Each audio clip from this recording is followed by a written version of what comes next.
Hi class, today in Computational Tools I'll be taking you through our second Excel tutorial, learning about logical test functions and lookup tables. So right now I have an Excel spreadsheet open, and I am just going to start off by saving it. So I'm going to save as and be sure to insert your name in the file name and save it in a place where you can find it easily enough again. All right, so I'm going to save mine, and I'm going to save it with my last name, and this is Excel, our second tutorial, and this is Spring 20. Okay, so now that everything is saved, I'm just going to format this slightly. I like to center everything. So remember, if you click this top left right here, you can select all. So all my cells are selected, and I just reformatted. All right, so let's get started. And I recommend, if you have the ability to print out the tutorial. It's much easier to look at it on paper as you go through it and type in and follow along with me. And the nice thing about viewing this as a recording is that you can pause, rewind as you need. And feel free to contact me via email if you run into any issues or have any questions. So Excel is capable of performing logical tests using the if statement, and they have several different built-in logical functions. So the if statement has the syntax if, capital IF, and then we use the parentheses in Excel for our inputs and returns. So we have a logical test that we're going to utilize. So it could be, we use the comparison operators. So for example, the equal sign is equal to, the less than sign is less than, the greater than sign is greater than. We can do less than or equal to using the less than sign and equal sign. Same thing for greater than or equal to, or we could do a less than sign followed by a greater than sign, and that means not equal to. And the returned value for these logical tests can be a number, a text string, or another formula. So let's get started with example 2.4. So I'm going to rename sheet 1 2.4 down there. So I just double clicked to highlight everything and I renamed. Okay, so those are our tabs, and you can save this entire tutorial just using new sheets for each exercise. And I'll show you how to do that as we move along. So let's try to employ the if statement to calculate the absolute value of a number. So the absolute value of a number is defined as follows. If the value of a number is greater than or equal to 0, then its absolute value equals the number. If the number's value is less than 0, then the absolute value is equal to the number times minus 1. So in cell A1, we are going to type number, and I'm just going to tab to move over to the next cell, B1. And sorry, so if I type number and hit enter, that'll take me down to A2 where I want to be. And in A2, I want to write absolute value. And now you see that absolute value does not quite fit. And so what I could do is I can hover next to this A column right here until you see how there's a downward arrow right now. And then if I move right, move right, move right, right where I get to the boundary between A and B, I get that little line with the two arrows pointing opposite directions. If I double click, it'll automatically resize the cells so that all your text fits. So in cell B1, I'm going to type 5 for our number, and absolute value is going to be where we type our if statement. And so with Excel, when you're typing in functions, up at this top, this F sub X is our function line. And as you start typing into the cell, whatever you're typing into the cell appears on that function line. And whenever you're using functions in Excel, you have to start with the equal sign anytime you're doing calculations or anything to tell it that it needs to do some kind of computation. So equal is where we type first. So you can see in the function line it says our function equals, right? That makes sense. Function equals, and then we keep going, okay? So we're completing the statement. So let's type if. So if is the function to employ these logical tests. So if, then I can go and I can either type in or I can click on cell B1. So if whatever value is in B1, and you can see as I hover over the cell, the syntax for the logical test pops up, okay, to help you along. So our logical test is going to be if B1 is less than 0, okay, and then, so comma, the value if true, if it's less than 0, we want to return, in this cell, B2, we want to return negative B1. Okay, so -1 times 5 if this was less than 0, because we're trying to return the absolute value.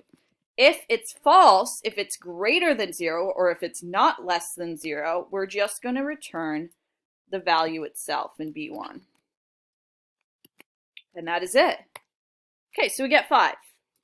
So how can we test this? Well, we can play with our number that we insert. So let's try to type in -1 or -3 in cell B1. And it returns 3. Okay, and Excel also has an absolute value function built in. And I'm just going to say abs built in. And the way that works is I could just say equals ABS, which is their absolute value function, and then you just insert the number. Same thing. Okay, so we're done with that.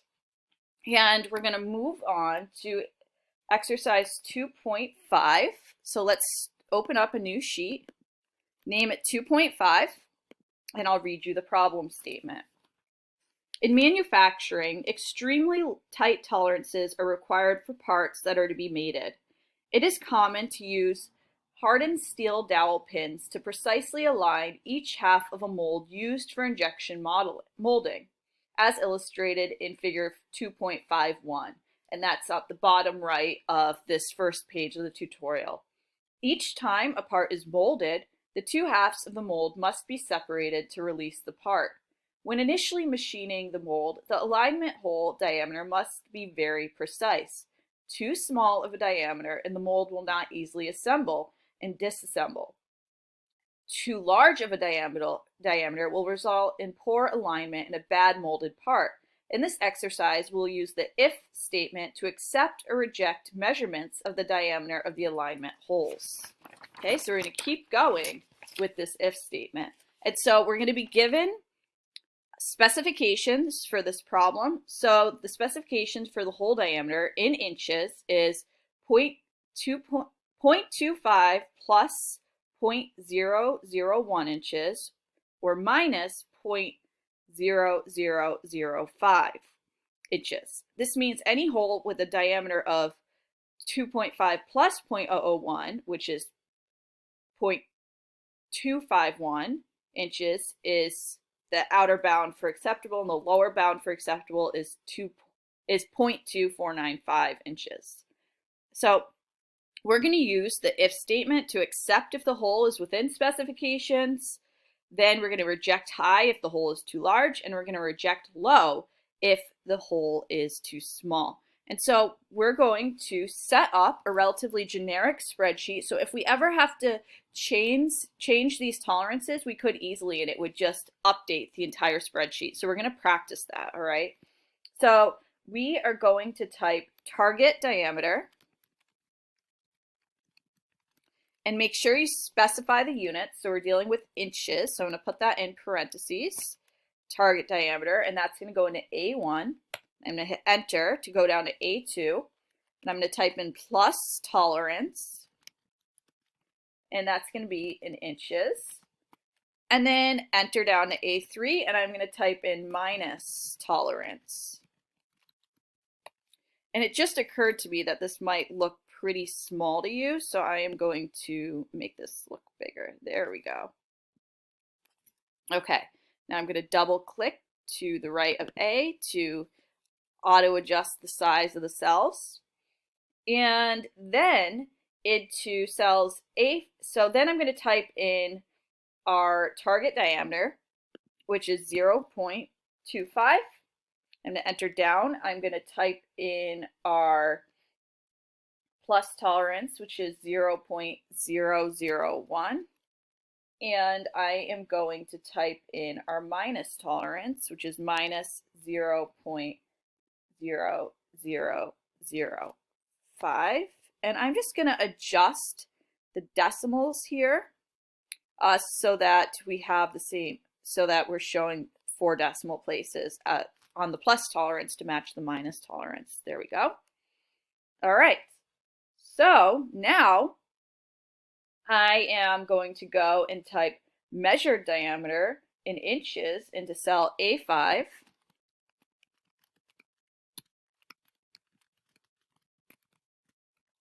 And I'm going to extend the cell width again. And I'm going to type tolerance check into B5.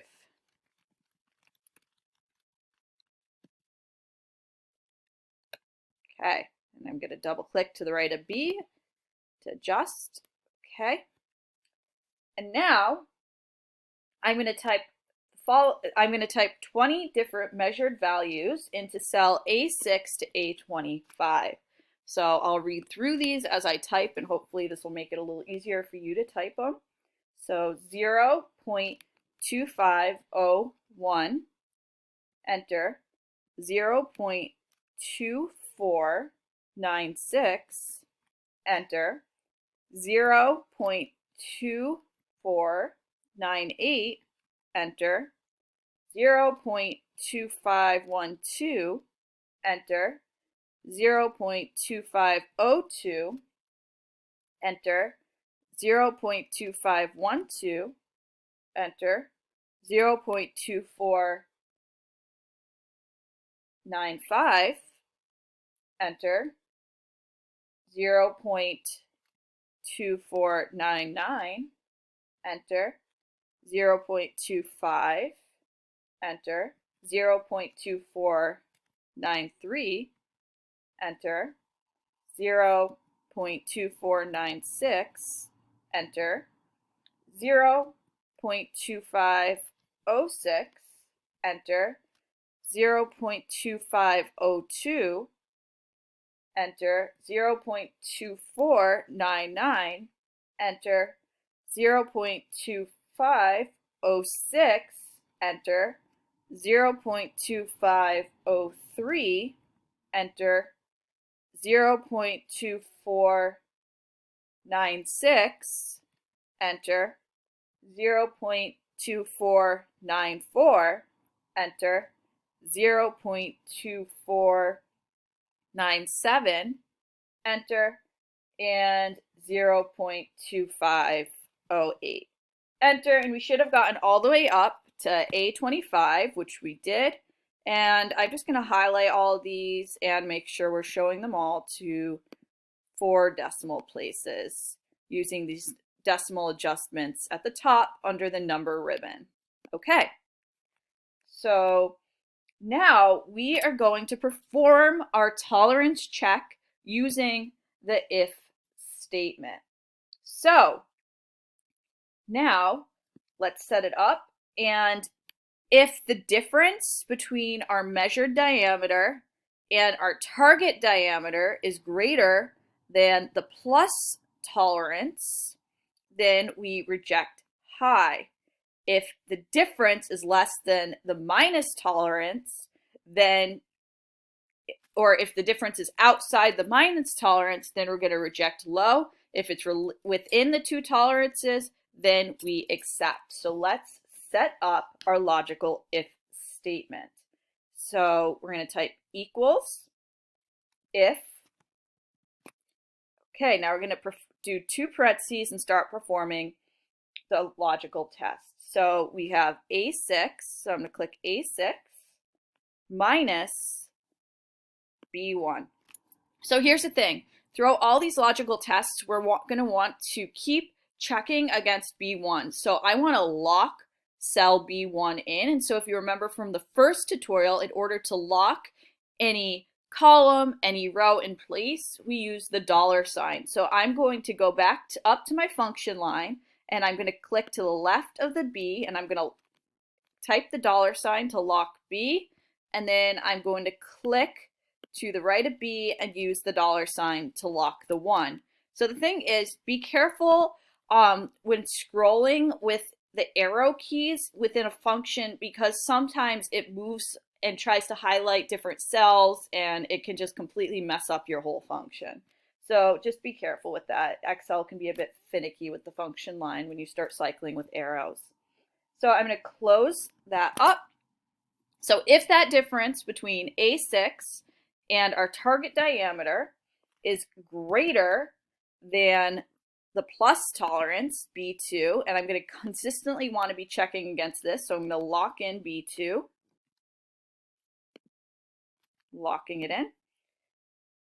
And the output for there, if that is true, I want a text string to be left in cell B6. And I want that text string to read reject high. So in all caps. So the quotes is telling Excel that its output is going to be a text string, and so it's going to output whatever you put between those quotations. So in all caps, I'm going to type reject high and end quotes. Shut my caps lock off, and I'm going to put a comma. All right, so that is if the first case is true. And now we're going to do a second if statement in the same line. So if the difference between A6 and B1, and we're going to lock in B1 again. So if that difference is less than B3, I'm going to lock in B3, then our output is going to be the text string reject low in all caps. Oops, I accidentally hit tab. That's why it's getting mad at me. Okay, so caps lock, reject low. All right, so if that is true, if the first piece is true, we're going to have reject high as our output. If the second piece is true, we're going to have reject low as our output. And then otherwise, if both are false, we are going to have the text string except as our output. Close the parenthesis up. And so the nice thing about Excel is it color codes its per open and closed parentheses to show you, to help you match up your parentheses. And you can see this parenthesis is red, which would match up with the parenthesis up here. And so I'm going to need one more parenthesis to fully close it up, and I'm going to hit enter. And so you can see that our output was except. And I'm just going to center all this stuff. So I'm going to center everything. Okay. Now, let's just copy this formula down all the way to cell 25. So if you remember from a couple weeks ago in class when we went over this, in order to autofill, all you do is you see that green box in the corner. I'm just going to hover over that green box until my white cross turns to a black cross. And then I'm just going to double click, and it automatically fills in that same formula all the way down to your last value, your last row of values. Okay, and so we have performed our tolerance check, and now what we're going to do is we're going to move on to page 46 of our tutorial. And what we want to do is we are going to count. Oh, you know what? I just noticed that my minus tolerance was not specified as inches. Not good format. There we go.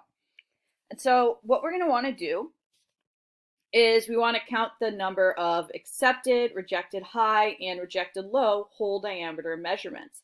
And to do that, we are going to use Excel's COUNTIF function. And so the syntax for the COUNTIF function is in the parentheses. You have range and syntax. Range and then the criteria.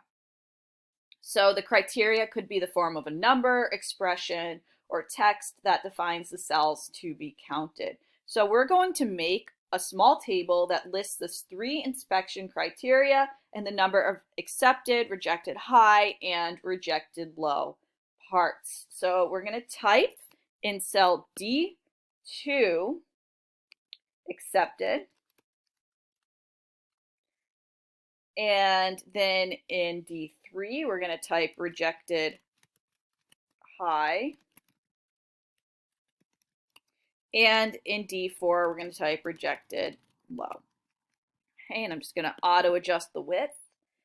And so then in E1 we are going to type number and tab over to F1, and we are going to type percent. Okay, so now we have to enter the formula into E2. And we're going to use our COUNTIF function. Okay, so you see the syntax comes up below. We have our range and our criteria. So our range is going to be B6, okay, where we have our tolerance check, all the way down to B25. So instead of highlighting everything, I'm just going to go up and edit in this function line up above. So I'm going to go B6 to B25. Okay, and you can see it highlights it in my spreadsheet as well. So COUNTIF, the string matches this criteria, which is that it says accept in all caps. Okay, so I put that in quotes. And then I hit enter. So what I could do is I could try to force this a little bit to serve as a template for rejected high and rejected low. And so I am just going to fix my reference cells using the $sign. So B6 I'm going to fix to B25.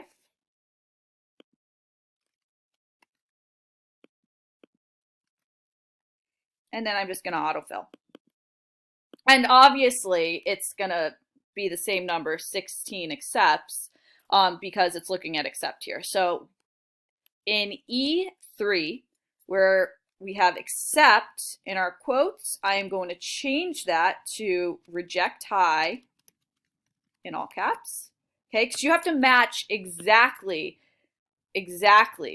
the text string that you used for the tolerance check. And then reject low, I'm going to type into E4.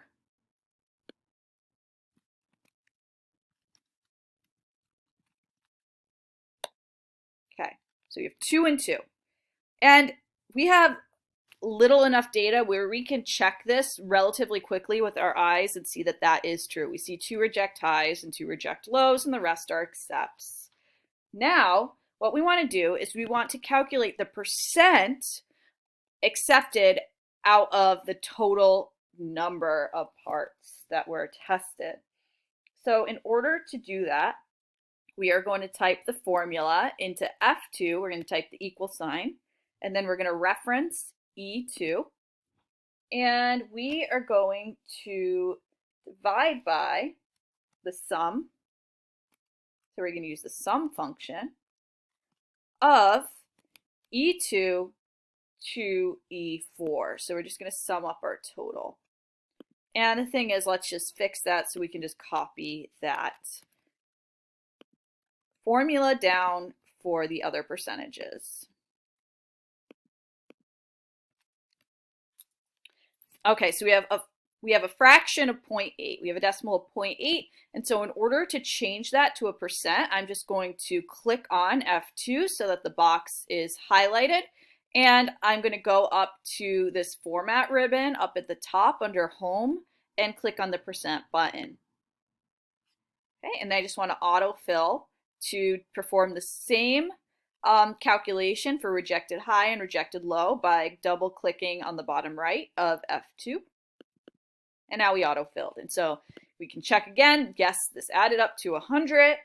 And now we're going to move on to the next page. Okay, and now we're going to use some conditional formatting. And so we are going to select our tolerance check cells, B6 to B25. We're just going to make it a little easier even to see. We're going to assign different colors to accept, reject high, and reject low. So we're going to use our conditional formatting. And so going up to conditional formatting, so I'm still under the Home tab, and to the right of the Format ribbon, you see conditional formatting, and I'm going to click, and I am going to select Highlight Cells Rules, and then I'm going to do Text that Contains. Click. All right, and so now I'm going to do Format Only Cells that contain text that reads accept. And let's make this, and so then we're going to change the format to green fill with dark green text. And I'm going to click OK.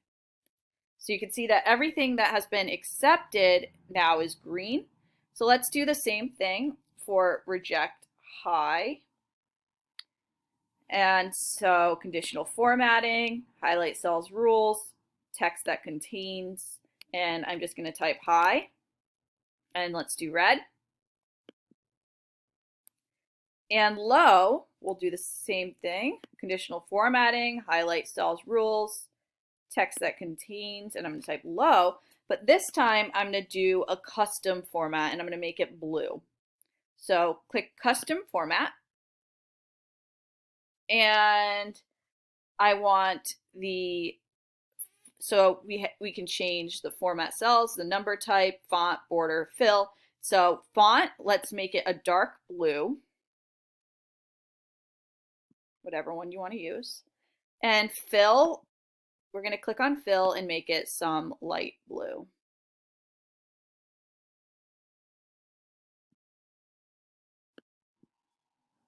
And then click OK. All right. So next, we're just going to go ahead and just add some borders to our tables to make it look nice. So remember, as far as tables are concerned, order of operation is what matters. So let's see, I'm going to make all my headers bold and give it some shaded background color. I'm just going to do, I'll just do gray today. Bold. And so you can see when I made it bold, I need to make the cells a little wider. Just make it gray. And do whatever colors you'd like. Have fun with it. Play with it a little bit. Get used to Excel. And so then I'm just going to insert some thick outer borders. So there are a few different ways we can do this. So what you can do is you can highlight, and if you have a Mac, you can click Command and highlight more cells. If you have a PC, you can use Control and highlight. So what I'm going to do so I'm highlighting these headers in A1 to A3, and I'm going to put a thick box border around them. But I also want to put a thick box border around the input values. So I'm going to hold on to Command and then highlight those. So you can see how they're highlighted separately. And then I'm going to click on the border, thick box border, and you can see it put a thick box around both. And you can do that once again here. So I'm just clicking on measured diameter, hitting Command, tolerance check, hitting Command, and then I'm going to highlight all the diameter values, still holding on to the Command key, let go, click and highlight all the tolerance check values, still holding on to the Command key. All right, and then I'm going to just click on the thick box border. And then I'm going to do this one more time for our little table. Done. Okay, so you can play with different ways of setting up borders. There's, undo. There's a custom border option in here. So really the way to get used to this is just play around with it. And I'm going to actually bold these as well. Okay, so that is exercise 2.5. And the nice thing about using variables in spreadsheets, so we're referencing these cells up here, and we can change the tolerance however we want really easily, and it updates our whole spreadsheet. So for example, if we wanted to change the minus tolerance to 0, for example, I could just type in 0 for minus tolerance, hit enter, and you can see how our if checks, our tolerance checks updated automatically. So I'm just going to hit Command Z to undo that, or you can just hit that undo button above. And you can play around with that a little bit as well. Have fun with it. And remember, you can pause this at any time and take your time to format and play around. But I'm going to keep going. So let's add a sheet. And this is going to be, for example, 2.6. So I'm going to name it 2.6. And remember, you can hit Command S on a Mac or Control S on a PC to save periodically, or the little save disk up above. So you don't want to lose your work. So for example 2.6, here's the problem. An inspection process tests parts 3 consecutive times. Each part is assigned a sequential part number and either a pass or fail for each of the tests. Let's assume 2 acceptance criteria. First, the part is acceptable only if the part passes all 3 tests. And second, the part is acceptable if the part passes at least one of the tests. So we're going to use Excel to determine if the parts are accepted or rejected. So if you turn the page and look at page 49, we have a table with part inspection results, and we are going to reproduce that table in our spreadsheet. So I'm just going to go ahead and center everything because I like the way that looks. And in A1, I'm going to type part number. Oh, and actually, let me just zoom in a little so you can actually see what I'm typing. There we go. And I'm going to tab over to B1 and type test 1. C1, I'll type test 2, tab, and in D1, I'll type test 3. Okay, and I'm going to make these bold, and I'll make A1 a little wider, and I'll just fill these and add a thick box for now. Okay, and then we're going to enter the part number. So we're going to have 1 through 5. So it's easy enough to type 1 through 5, but if you remember, Excel picks up on patterns. And so if you type in 1 in A2 and 2 in A3, Excel will recognize that we're counting out by 1 if we just drag this down to A6. So 1, 2, 3, 4, 5. And then we're going to do test 1 is going to be a P, P, P, F, P. Test 2 is going to be F, F, P, F, P. And test 3 is going to be F, P, P, F, P. Okay, and let's put a border around this as well. Okay, so now we're going to do 2 different checks on this. So the first test, we're going to type criterion 1 into E1. And we're going to type criterion 2 into F1. So criterion 1 is going to apply a logical AND test. And so what that means is in order to get a accept result for criterion 1, the part has had to pass all tests.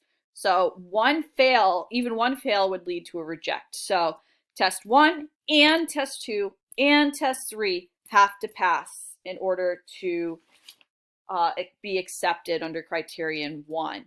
For criterion 2, we're going to do a logical OR test, and this is an inclusive OR. So that means that in order to get an accept or a pass or an accept, the part number can pass all 3 tests, or it can only pass 1 test, or it can pass 2 of the tests. The only way it can be rejected under criterion 2 with this inclusive OR is that it received all fails. Okay, so let's give it a shot. So for criterion 1 into cell E2, we are going to type equals if. Okay, so we have our if statement, and then we're going to perform our logical AND test. So you can see in the syntax, it's asking for logical test. So this time we're going to use AND. And in order to receive an accept, the part has to pass all 3 tests. So cell B2 has to equal the text string P. Cell C2 has to equal the text string P. And cell D2 has to equal P. So all those must be true in order to get an accept. So our value if true is going to be the text string accept, and our value if false is going to be our text string reject. Okay, so I'm going to close parentheses and hit enter.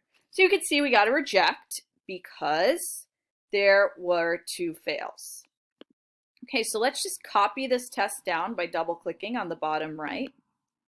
All right, and so we can see we got 2 passes. That was for part number 3 and part number 5, which makes sense since they all passed. Okay, so they passed the logical AND test. So let's employ the logical OR test for criteria 2. And so let's type in equals if or. So B2 equals pass, or or C2 equals pass, or D2 equals pass. So if any of those equal pass, we accept. If none of those equal pass, we reject. Okay, so you can see we had 1 pass, so we accepted. And so let's just autofill. Okay, so the next one was an accept. We had 2 passes. The third one had 3 passes. That was an accept. The fourth one had 3 fails, so that was a reject. And the 5th one had 3 passes, so that was an accept. So moving on to page 50, the next part, we are just going to finish off this table here. And so they have thick box borders around each header. So I'm just going to set that up. Background gray, use whatever background color you want. Make those bold. And I'm just going to put thick borders around all pieces here, all columns. Okay. So now that is the end of 2.6. So I'm going to save. And so now we're going to move on to the next tutorial. So if you need a little break, a quick break, this might be a good time to take it. This is the last part of our second Excel tutorial. For this next tutorial, we'll be learning how to use lookup tables in Excel. So let's add a new sheet, and this is going to be for exercise or example 2.7. And now looking at page 50 of our tutorial, there are two lookup functions in Excel. There's VLOOKUP and HLOOKUP. So the VLOOKUP function allows us to look up data that's tabulated in reference to vertical columns. That's what the V stands for. And the HLOOKUP allows us to look up data tabulated referring to rows. So that would be the H, horizontal rows. So in many engineering analyses, we use tabulated property data. For example, in calculating the strength of a structure, such as a bridge truss, we need to know the materials of construction and properties such as tensile strength and elastic modulus of the material. In fluid flow analyses, the density and viscosity of the fluid are important. So many textbooks have the required property tables so that you can look up what is needed to perform the calculation depending on the material of interest. And those of you in thermodynamics right now will be super familiar with that. We use property tables a lot in that class. And so let's practice this. And to do that, let's start with example 2.7 on page 51. And this is looking at boiling temperature of water. So the boiling temperature of water depends upon the pressure of the water. Higher pressure forces the liquid water molecules closer together, thus requiring more kinetic energy to break the bonds and transition into a vapor. A measure of a molecule's kinetic energy is temperature, and the higher the temperature, the greater the kinetic energy. Therefore, as we raise the pressure of the water, the boiling temperature also increases. For example, we all know that the boiling temperature of water at standard atmospheric pressure, that's 1 atmosphere, is 212 degrees Fahrenheit. At 2 atmospheres, the boiling temperature increases to 248.8 degrees Fahrenheit. Thus, we can say that for a given pressure, there is a unique vaporization temperature, and for a given temperature, there is a unique vaporization pressure.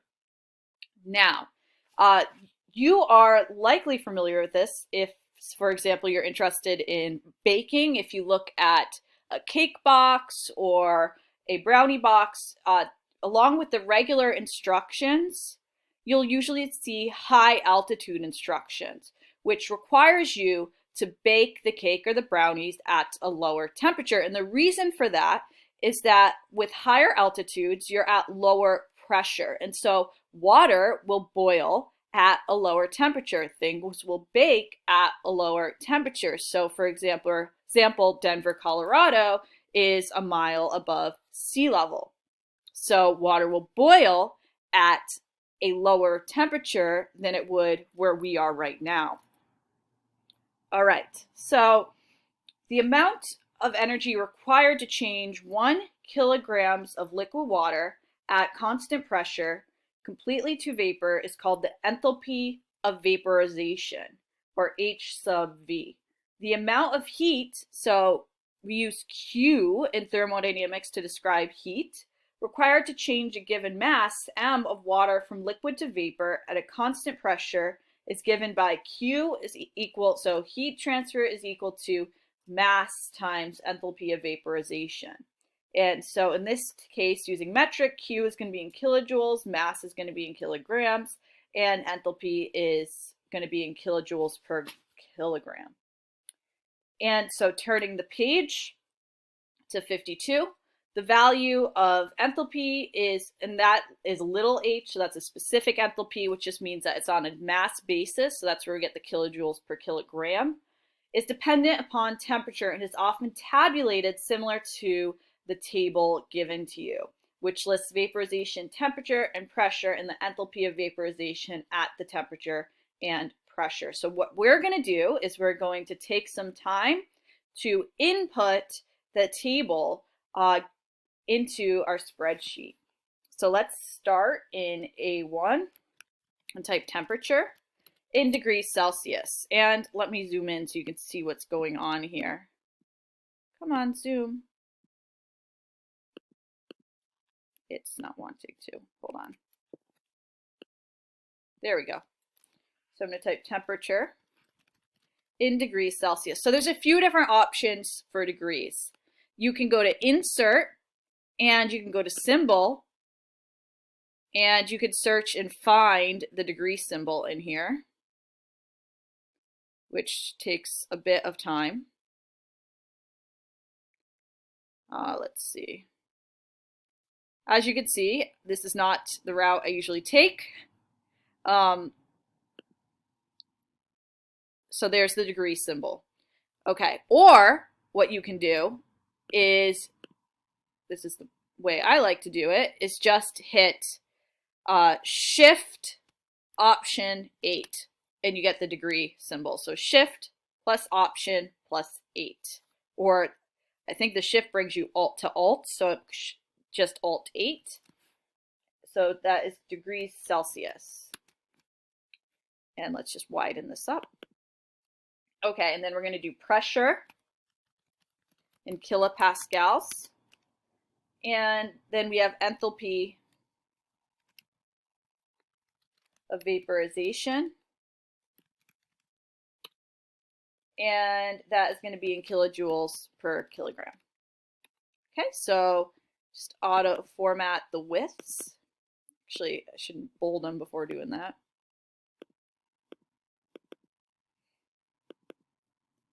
Okay, and so next we're going to type in our temperatures, which is going to be counting up by 25 all the way up to 374. So I'm going to type 0 and 25, and I'm going to drag all the way down to 375, and I'm just going to adjust this to 374 because that is where the enthalpy of vaporization is 0. Okay, and then pressure in kilopascals is going to be 0.6613. Enter. 3.169. Enter. 12.35. Enter. 38.58. Enter. 101.4. Enter. 232.1. Enter. 475.8.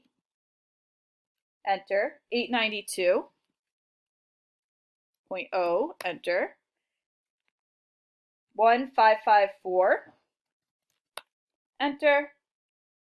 2548. Enter. 3973. Enter. 5942. Enter. 8581. Enter. 12060. Enter. 16510. Enter. And 22090.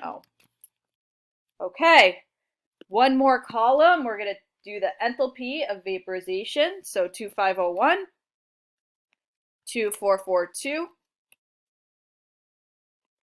2383,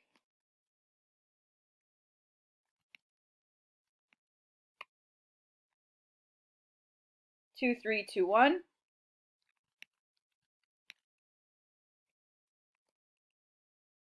2257, 2189,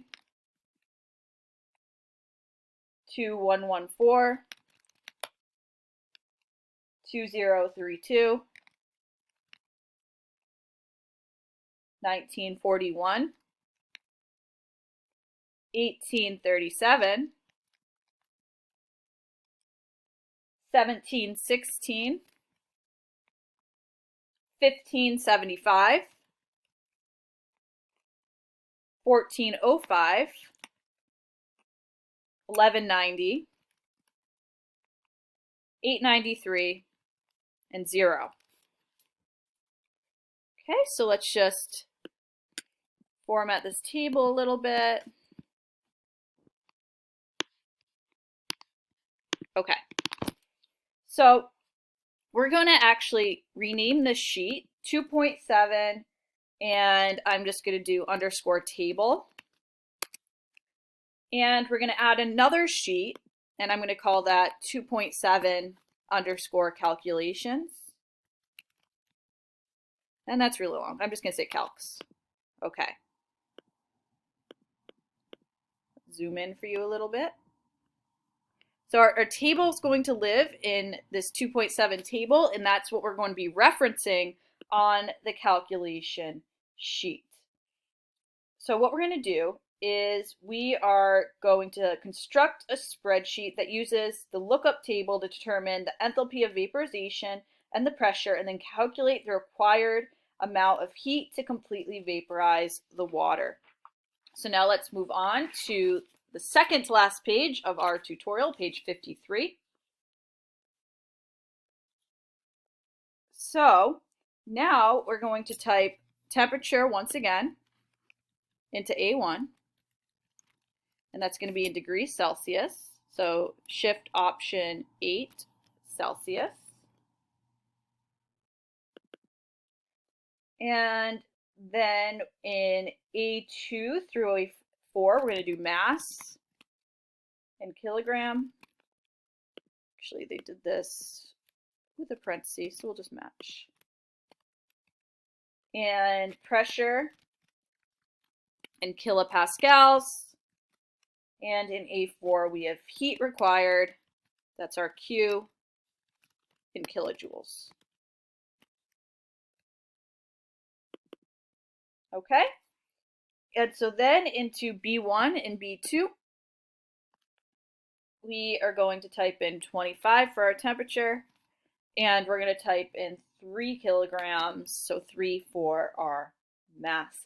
And so the reason you keep the units separate from the values is that when Excel is calculating, it just wants to reference the numbers in the calculation. The units are going to mess up the calculation and give you some false or NA or error output.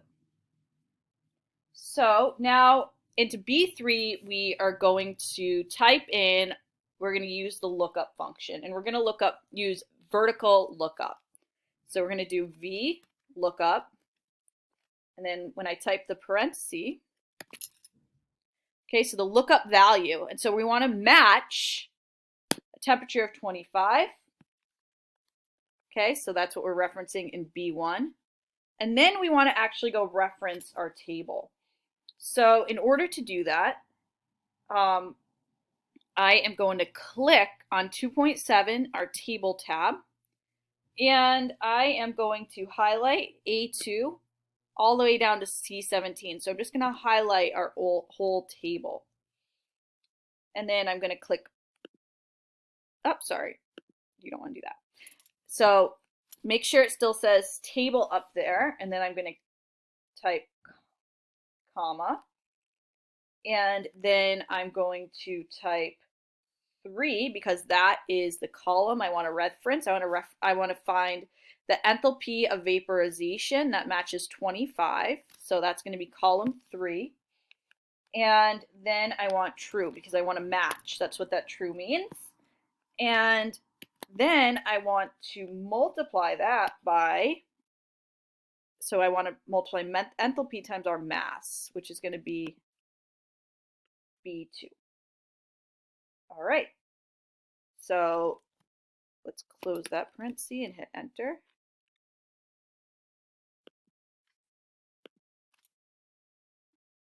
I had too many parentheses. Okay. So looking again, so we have the single quotes when we want to reference another tab, and you have to exactly within those single quotes put the name of your tab. It has to be an exact match, and then you're going to end that with an exclamation point, and then you're going to have our reference cells. Then, because we're doing VLOOKUP, we have to reference a specific column, which we're trying to match that value in B12. And by default, this VLOOKUP matches the first column of your table with whatever you're trying to look up. And then we're going to multiply that enthalpy. So that's what the VLOOKUP is outputting, that enthalpy. And we're going to multiply that by our mass. Okay, and this will give us the pressure in kilopascals.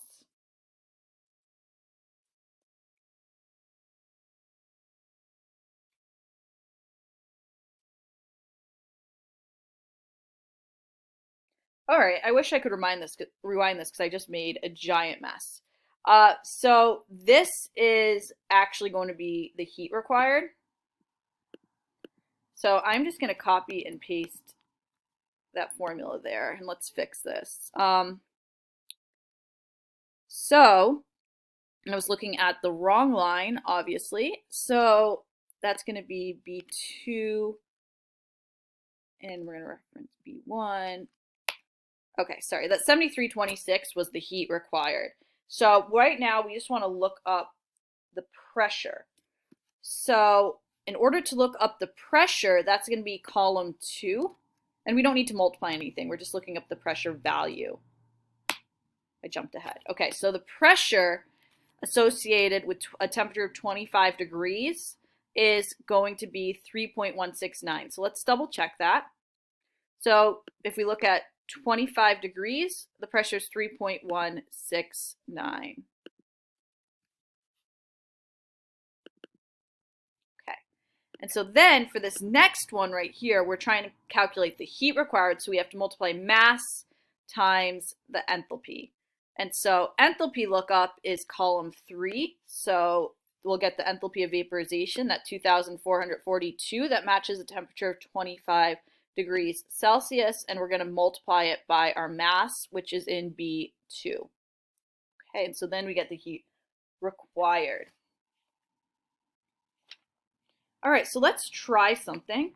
Let's type 150 for temperature and 5 for mass. Okay. And so what happens then, so now you see the heat required is 10,570 kilojoules and the pressure is 475.8. And if we go back to our table, you in fact see that 150 is included in our table. Well, then what happens if we change the temperature to 170? Nothing changes. Well, that is because there's no 170 degrees Celsius in the table. And so what it does is it returns an approximation using the values for the next lowest temperature. So the next lowest temperature compared to 170 is 150. And so that's how the default for the VLOOKUP works. So what we're going to do is we are going to, let's just make this 150 again. And we're going to insert a note or a comment in the spreadsheet to let us know about that. So I'm going to highlight E1 and I'm going to click Insert and I am going to click on New Comment. And so I'm going to type in exact for tabulated temperatures every 25 degrees Celsius, else rounds down to the next tabulated value. Okay, and so that little red arrow there tells us there's a comment, and we can hover over it to see what that comment is, just so if you're using an older sheet or someone else's sheet or sharing sheets and you look back, you'll know how the calculations work, how your functions operate. Okay, so now, lastly, what I'd like you to do is I'd like you to create a scatter plot in an entirely new tab. So you can go ahead and just try this on your own, or I can take you through this tutorial one more time. I did a mini tutorial for last time on plotting, but let's do another. And we are going to plot pressure versus temperature. And so remember that pressure, the format is Y versus X. So pressure is going to be on the Y-axis and temperature is going to be on the X-axis. But we're also going to want to plot enthalpy versus temperature. And so I'm going to show you how to use primary axes and secondary axes in Excel, and also how to plot in a whole new tab to make it easier to see the plot. So we're going to insert. So on the top, we're going to click on the Insert tab, and we are going to insert a scatter plot. And so you can either right-click or you can select Move Chart, and we're going to put it in a new sheet, and I'm going to call that 2.7 chart or plot. And I'm just going to stick that at the end. And so what we're going to do is we're actually going to want to reference values in our Table tab. And so let's select Data. So either right-click to select Data or click up above under Chart Design. And let's start with pressure versus temperature. So I'm just going to call this series Pressure.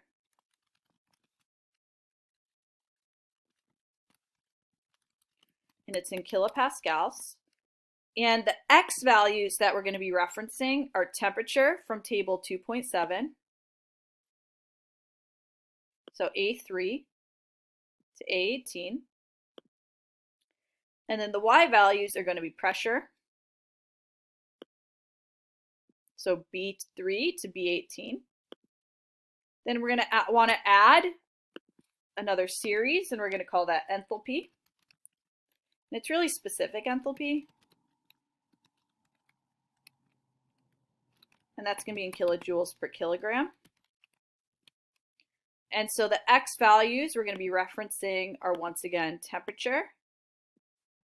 And the Y values now are going to be enthalpy of vaporization.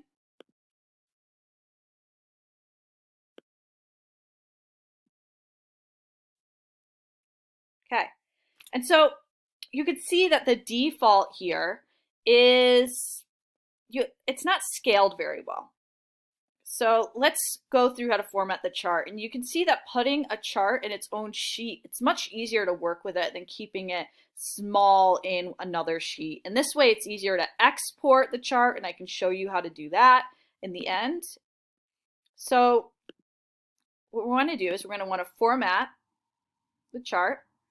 And I am just going to right-click, and I am going to format chart area. I always like to start there. I'm going to get rid of the fill.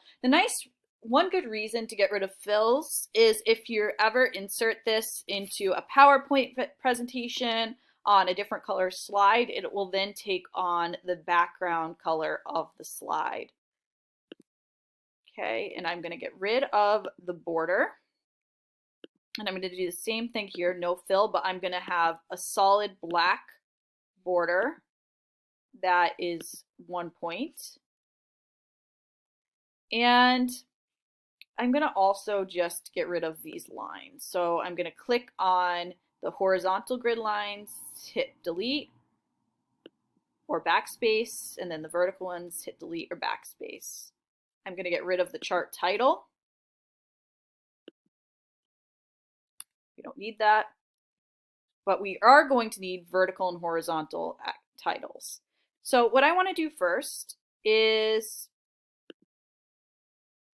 so this is pressure. We want pressure versus temperature on the primary axis, and we're going to move enthalpy to the secondary axis. So I'm going to click on my enthalpy series, and I'm going to click on the the bars, the column graph option on the tabs on top, and I'm going to click plot series on secondary axis. And so you can see that now we're much more zoomed in. Okay, so next what I'm going to do is under chart design, I'm going to add chart element, and let's add our legend so it's easier to see what we're looking at. And for some reason, Excel likes to default with teeny tiny fonts. So I'm just going to change the font to one that's more savory to me. I do not like Calibri. And I'm going to make this bigger so we can see it. Make it even bigger. And I'm going to make the text darker.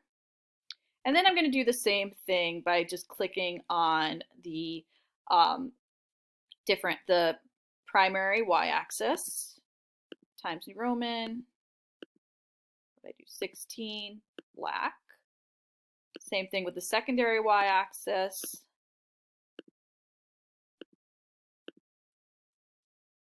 And finally, same thing with the horizontal.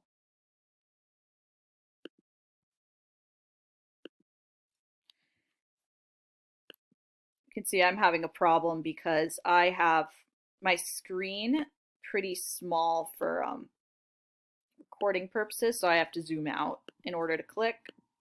So it can be a little tiresome sometimes doing all this by hand. So I'm going to zoom back in so you can see a little better. Okay. And then what we're going to do is let's format the axes. So what I'd like to do is I'd like to go ahead and under the columns, we have our axes options. The limits look okay to me. But let's do the tick marks. So I'm going to put tick marks, major tick marks on the inside. Okay, so you can see those light gray tick marks just emerged. And then what I'm going to want to do is I'm going to want to format those and underline. I'm going to make them black and thickness of 1 so you can see them a little better. And then I'm going to go ahead and do the same thing for the secondary axis. I'm going to make it black, thickness of 1. And then under the columns, I'm going to do inside for tick marks. And then I'm going to do that also for the horizontal axis. I'm going to do major tick marks inside. And then I'm going to do black line and size 1. So these are just pretty generic looking plots here. And what we could even do is we could play with the markers. So I could say make the marker for pressure. I could click under marker options under the paint bucket, use built-in. Let's do a circle. I'm going to make it a little bigger, size 7. And I'm not going to fill it. I'm just going to have it be an open circle. Actually, let's do size 9. Okay. And I'm going to do the border will be a solid line. And let's make it, let's keep it blue. And we'll do a thickness of 1.5 so we can really see it. And then we'll also edit the line and make it a lighter blue. And we can do, we can mess with the type of the line. So I can do a dotted line, for example. Okay, so then I can click on specific enthalpy and play with that a little as well. Let's say I want to change the marker under built-in to an X. Make it the same size as the other one. We don't want to fill that. And we'll do the border, we'll keep it orange. 1.5. And we can also change the line. Make it dashed so it looks a little different. Okay, so feel free to play around with that stuff. Okay, and now the last important piece, of course, is our axes titles. So we're going to, under chart design, add chart element. And we're going to add an axis titles to the primary horizontal axis.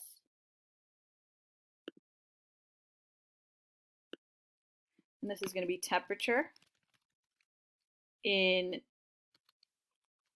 degrees Celsius, Shift Option 8, Celsius. And let's make it bigger so we can see it.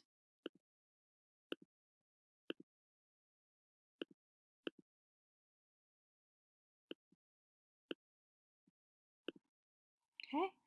And then I'm going to add chart element.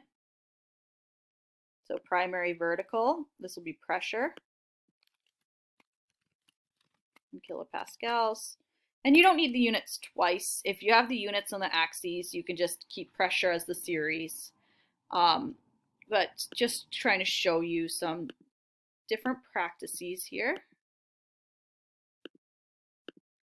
Okay, so make it so you can see it, of course. And then we're going to do the same thing on the secondary vertical axis.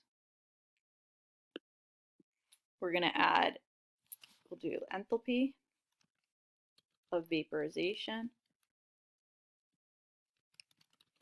in kilojoules per kilogram.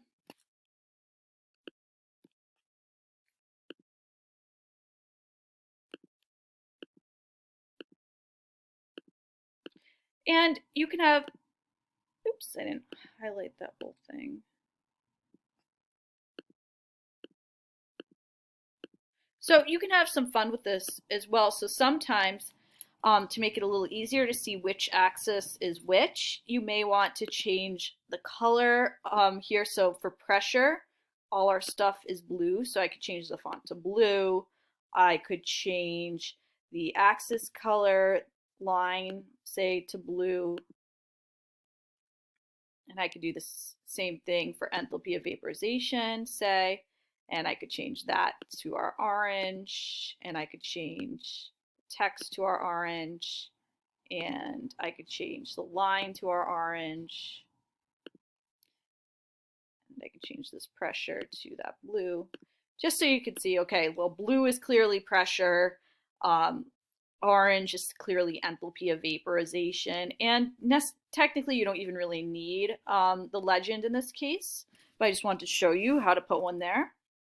And so you could always say save as. You can print and export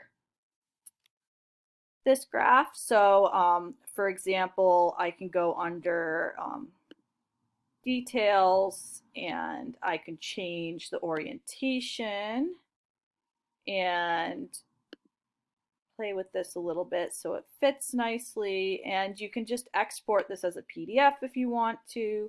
You can export it as a PNG if you want to keep, what just happened here? Hold on. Wow, that was fun. Page setup, landscape. Okay. You can export it as a PNG if you want to keep this background list since we got rid of the fill.